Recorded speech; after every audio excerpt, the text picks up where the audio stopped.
அட போன வருஷம் டிசம்பர் 31 கடைசி நாளில் லைக்கா ப்ரொடக்ஷன் திடீர்னு உள்ளே பூந்து ஒரு குண்டை தூக்கி போட்டுட்டாங்க.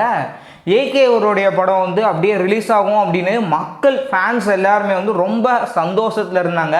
கிட்டத்தட்ட 2 வருஷம் கழிச்சு அவருடைய படம் ரிலீஸ் ஆகுது அப்படின்னு சொல்லி படம் திடீர்னு போஸ்ட்போன் பண்ணுறோம் அப்படின்ற ஒரு அறிவிப்பை வெளியிட்டாங்க.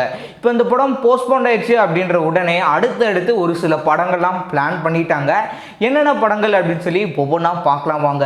முதல்ல ஏன் விடாமுயற்சி படம் தள்ளி வச்சுருக்காங்க அப்படின்றதுக்கான 2 காரணம் பேசப்பட்டுட்டு இருக்கு.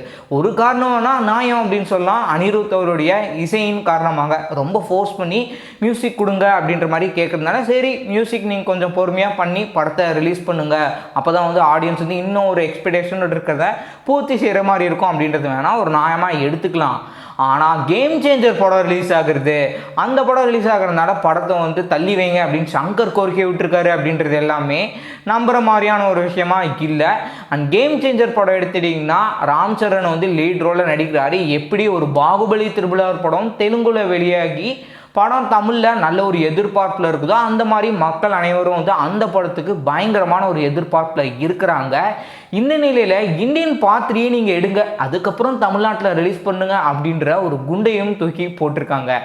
இப்போ இந்த கேம் சேஞ்சர் படம் ரிலீஸ் பண்ணுறாங்க. இப்போ ஏற்கனவே வந்து பாலா அவருடைய வணங்கான் படம் 10ஆம் தேதி அப்படின்னு சொல்லி பிளான் பண்ணியிருந்தாங்க. இப்போ கேம் சேஞ்சர் பாலா அவருடைய வணங்கான் படம் அடுத்ததான் இன்னும் ஒரு சில படங்கள் அப்படின்னு சொல்லியிருந்தேன் இல்லையா. 10ஆம் தேதி 2 படம் ரிலீஸ் பண்ணுறாங்க. விஜயகாந்த் அவருடைய மகனுடைய படைத்தலைவன் படத்தையும் அண்ட் கலையரசன் அவருடைய மெட்ராஸ்காரன் படத்தையும் 10ஆம் தேதியும் 14ஆம் தேதி ஒரு சில படங்கள் விஷ்ணுவர்தன் டைரக்ஷனில் அதித்தி சங்கர் நடிப்பில் நேசப்பா அப்படின்ற படத்தை, தர்புக் சிவா அவருடைய டைரக்ஷனில் முதல் நீ முடியும் நீ படத்தை அவர் தான் டைரக்ட் பண்ணியிருந்தார். அந்த படத்தில் கதாநாயகனாக ப்ளே பண்ணவர் தருணம் அப்படின்ற ஒரு படத்தையும் அண்ட் காதலிக்க நேரமில்லைன்னு ஜெயம் ரவியோடைய நடிப்பில் நித்யா மேனன் கதாநாயகியாக நடித்து கிருத்திகா உதயநிதி டைரக்ஷனில் வந்து இப்படி நீ இந்த 3 படம் இது போக எடுத்துட்டிங்கன்னா சிவிராஜ் அவருடைய 10 hours படம் அப்படின்னு சொல்லி ஒரு சில படங்கள் எல்லாமே வந்து ஃப்ரெஷ்ஷாக வந்து ரிலீஸ் பண்ணுறாங்க.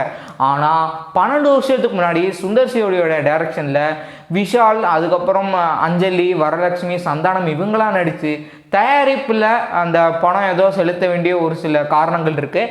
அந்த ஒரு காரணத்தினால தள்ளி வச்சு கிடப்பில் இருக்கக்கூடிய ஒரு படமாக இருக்கிற மதகத ராஜா படத்தை வந்து ஜான் 12ஆம் தேதி சண்டே வந்து ரிலீஸ் பண்ணுறாங்க. பொதுவாகவே நம்ம தமிழ் சினிமாவில் சண்டே படம் ரிலீஸ் ஆகுறது அப்படின்றது பெருசாக ஆனதே கிடையாது. படம் ரிலீஸ் பண்ணுறாங்க அப்படின்னா ஃப்ரைடே அந்த மாதிரி இல்லை தேர்ஸ்டே அந்த மாதிரி தான் வந்து ரிலீஸ் பண்ணுவாங்க. இந்த வாட்டி கொஞ்சம் டிஃப்ரெண்ட்டாகவே ஒரு சில படங்கள் 10ஆம் தேதியும் ஒரு சில படங்கள் 14ஆம் தேதியும் ரிலீஸ் பண்ணுறாங்க.